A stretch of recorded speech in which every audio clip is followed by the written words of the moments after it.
ખેડૂત મિત્રો, અત્યારે આપણે મોટા દડવા ગામની અંદર આપણે આવ્યા છે અને ખેડૂતને આપણે સૌથી પહેલાં એનું આખું નામ, ગામ, તાલુકો અને જિલ્લો. તો સૌથી પહેલાં તમારું આખું નામ આપ બતાવશો? ધનજીભાઈ ભીખાભાઈ ચોથાણી. ધનજીભાઈ ભીખાભાઈ ચોથાણી. અને તમારું ગામ મોટા દડવા, તાલુકો ગોંડલ, તાલુકો ગોંડલ અને જિલ્લો રાજકોટ. તો આપણે મેગઝીન કંપનીની વેરાયટી અહીંયા આપેલી છે અને જયંતિ બાપા સકપરીએ આ વેરાયટી આપેલી છે. અને આ ગામની અંદર ખુદ ખેડૂત છે. તો આવડા વરસાદ પડી ગયા છે અને સૌથી પહેલો પ્રશ્ન હોય તો એ છે દાદા ગુલાબી ઈળનો પ્રશ્ન છે. બરોબર છે.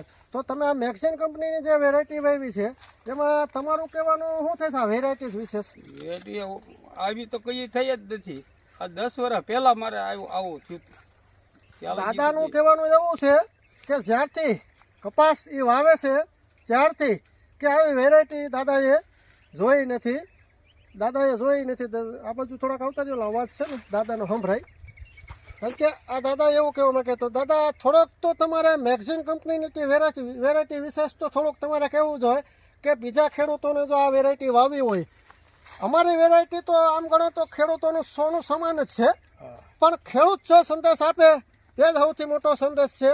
તો આપણે ખેડૂત જ ખુદ એમ કહે કે આ વેરાયટી આવડો વરસાદ પડ્યો છતાંય આવડી વિપરીત પરિસ્થિતિની અંદર જો આવો વેરાયટી આ ઘેરો ઊભો હોય તો તમે આ ખેડૂત જ તમને બધું કહે કે આ વેરાયટી કેવી છે. તો દાદા તમે થોડુંક કંઈક ખેડૂત વિશેષ કયો આ વેરાયટી વિશે? આ વેરાયટી હારામાં હારી છે. આમાં ઈળ તો આવી નથી. બીજા નંબરમાં મચ્છી બહુ ઓછી લાગે. બરોબર છે.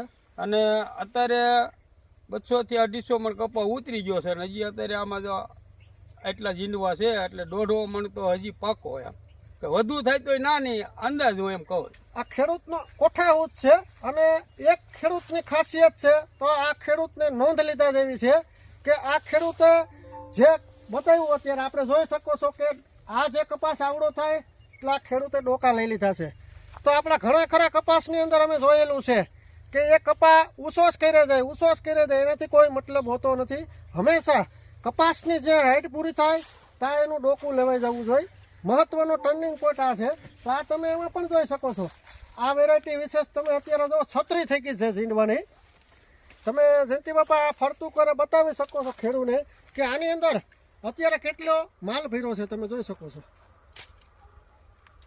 તો હંમેશા ખેડૂતને એક ધ્યાન રાખવા જેવી વસ્તુ છે કે કપાસની અમુક હાઈટ પૂરી થાય ને એટલે હંમેશા ડોકા લેવાનું આગ્રહ વધારે. એ વિશેષ દાદા પણ તમને કહે કે આ દાદા જે તમે જે ડોકો લીધો એની હાઈટ કેવી છે? 5 ફૂટની હાઈટ 5.5 ફૂટની થઈ હતી તે મેં ડોકા લીધા. બરોબર છે.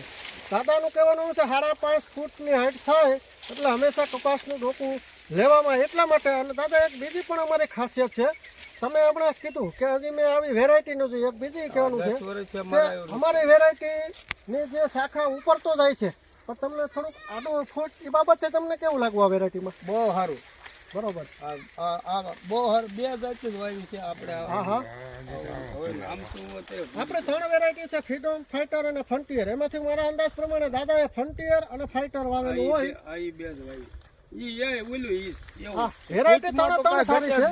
તો દાદા જે આડી ફૂટ વિશેષ તમે શું કહેવા માંગો?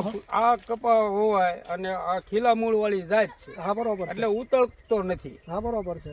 પહેલા નંબરમાં તો ઈ જ આપણને ફાયદો મળે. ઉકાતો નથી. આવડી બધી વિપરીત પરિસ્થિતિની અંદર મેગઝીન કંપનીની વેરાયટી અહીંયા તો નહીં, સૌરાષ્ટ્રમાં પણ નહીં, પણ અત્યારે 11 રાજ્યોની અંદર અત્યારે મેગઝીન કંપનીની વેરાયટી બધી ધૂમ મચાવે છે. તો આ છે મેગઝીન કંપનીની ક્વોલિટી, આ છે મેગઝીન કંપનીના ખેડૂત. તો દાદા આવતા વર્ષે તમે શું આ વેરાયટી વિશેષ વાવવા માંગો છો? આજ વાવવાની છે અને બીજાને આજ વવરાવી છે. ઘણા કીધું છે એટલે આજ વવરાવી છે બીજાને.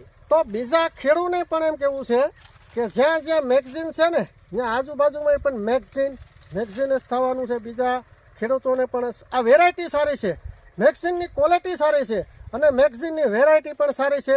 તો ખેડૂત મિત્રો, અમે જ્યાંથી કપાસ 1 મહિનાનો થયો ત્યારથી અમે બતાવતા એવા છે. અને અત્યારે આમ ગણો ને તો 22 ડિસેમ્બર કયો કે જાન્યુઆરી કયો, હવે ફરક કાંઈ લાંબો રહ્યો નથી.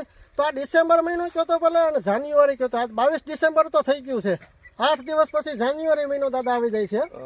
અ, આ દિવસોની અંદર જો આ ખેડૂતનો કપાસ ખેતરની અંદર જો અત્યારે ખિલખિલાટ કરતો હોય ને તો આવી વેરાયટી હજી સૌરાષ્ટ્રમાં અમે પણ હજી જોઈ નથી. તો ખેડૂત લક્ષય વેરાયટી છે અને ખેડૂત લક્ષય આજ દી સુધી આ માર્કેટની અંદર જો કોઈ કંપની ખેડૂત માટે જો સોના સ્વરૂપ લેવી હોય તો આ છે મેગઝીન કંપની. તો ખેડૂત મિત્રો આ વેરાયટી વિશેષ હંમેશા અમે બતાવતા આવ્યા છે અને બતાવવાના છે. આ છે મેગઝીનની ક્વોલિટી, આ છે મેગઝીનની વેરાયટી. જય જવાન જય કિસાન. જય કિસાન.